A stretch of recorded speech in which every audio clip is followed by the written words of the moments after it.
Welcome back, my sweet, beautiful angels. If you're watching this today, on Thursday, June 11th, I am not here right now. If you're watching this on June 11th, make sure to smash that button, and if you haven't already, subscribe to the channel. Today, I'm a time traveler because I'm not really here. I'm actually headed on the beginning of what's going to be our great summer adventure, folks. Today, I'm going to do something a bit different, and I'm going to answer some questions. The first question from a subscriber, and they asked, how do I go about making large images like the St. George mosaic? I showed you guys how you can make small designs by printing them out, but how would I make something huge? So let's start by doing that. If you have a small mosaic that's 5x7 or 8x10 size, it's very easy to just print out a piece of paper and glue it onto your mosaic and then start tiling right over top. But what if you want to make a big mosaic? So in this example, I'm going to be using this frame here. What I usually use is this brown packaging paper. You can get it super cheap. It comes in a massive roll. And first thing I'm going to do is measure the length, and then I'm going to cut it like that. And I left some overhang just in case. I can lay out the frame over top and simply trace an outline. For large designs, you could either print them out and glue the pieces of paper together, or what I like to do, use a projector. Now this is a super cheap projector I got off of Amazon. It's nothing fancy. It's literally just for projecting images. You can see I've loaded the projector. It's literally right here. I'm not sure if you can see it, but it's right there, and it's projecting the image right off of my iPhone. In this case, it'll be an icon of St. Barbara. Using my phone like this, I can size it and just zoom into the picture, and then I would just begin tracing it with a pencil. Then we're done tracing out this design. You can pull it off the wall, and then using a permanent marker, just go over and clean up all the lines. Now is when you can take your time and really refine the design.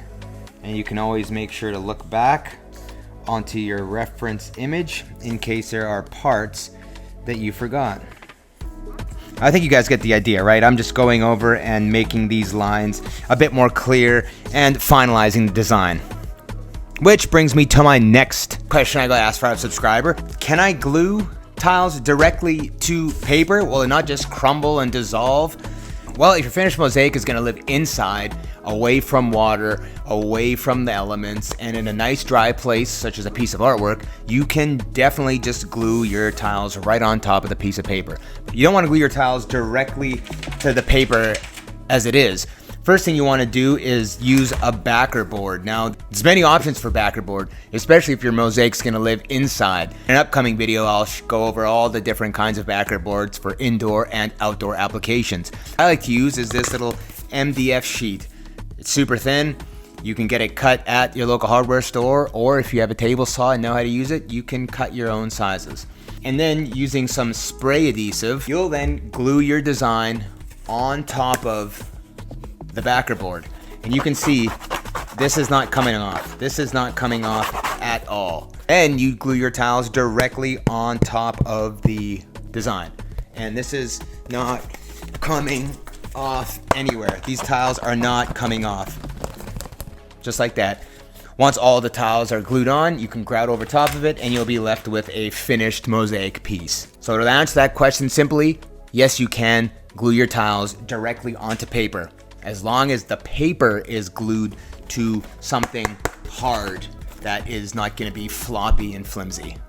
Assuming your mosaic is going to live inside, away from moisture and water. And now for the third question that I got asked in the comments.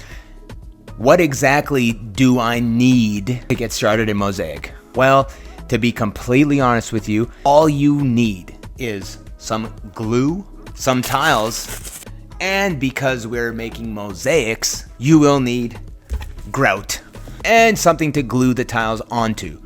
If you wanted to take this little picture frame and turn it into a mosaic, you could literally just glue your tiles right to the picture frame, and you don't even need to cut any of these tiles because these are 1 centimeter tiles. This frame is roughly 1 centimeter wide, and you could just glue it together. Or if you wanted to make some pixel art or a coaster, for example, you don't even have to cut these. For a super beginner, what are the things you'll need? You'll need some tiles, you'll need some glue, and you'll need some grout. This is all you need to make a mosaic. If you want to take this up one more level to be able to cut the pieces and make custom little shapes, then all you'll need is some nippers. There you go, folks. You can make a mosaic with just these 4 things: grout, glue, tiles, and some nippers. And you don't even need the nippers. Now, I'm really excited because in the upcoming weeks, not only am I going to show you the new studio I'm looking at, I'm going to be taking you guys to the best museum for mosaics in Germany, in Belgium, and in Austria. And I'll also be taking you along as I give one of my mosaic art pieces to a Benedictine monastery in England. So this summer is going to be the Super Mosaic Summer Jamboree. Let's call it that, folks. Remember, if you guys have any questions, leave them in the comments below, and I'll make more videos like this where I address those questions. Or if you want a tutorial that's specific to a certain process, I'll also make those videos too. At 162 subscribers now, this is nuts. I never thought this would happen. Thank you so much for supporting this madness. And in the fall, I'm going to start live streaming my mosaic processes so you guys can ask questions in real time. So I'm looking forward to that. But in the meantime, I hope you enjoy the marvelous mosaics of antiquity, the tutorials that I'm making, and the upcoming museum and workshop tour. Make sure to smash that like button, and if you haven't already, subscribe to the channel. I'll see you guys in the next studio session where I'm going to be in a completely different environment. So, next Thursday's video, this will all look a little bit different. I really love all you guys. Thank you so much for supporting this craziness, and I'll see you guys in the next video.